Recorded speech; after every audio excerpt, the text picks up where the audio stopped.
Welcome to JH. In this guide, I will demonstrate how to set up a new Zoom account. To begin, navigate to zoom.com and head to the download section to grab the app.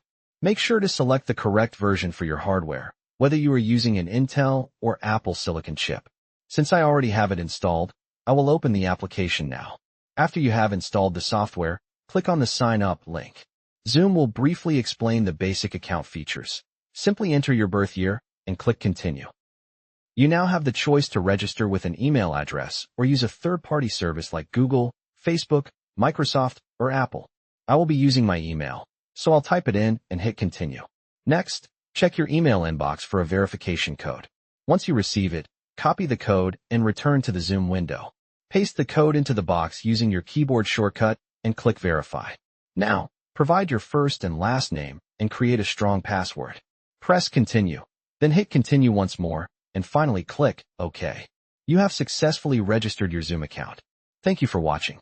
If this tutorial helped you, please consider liking the video and subscribing to the channel. I'll see you in the next one.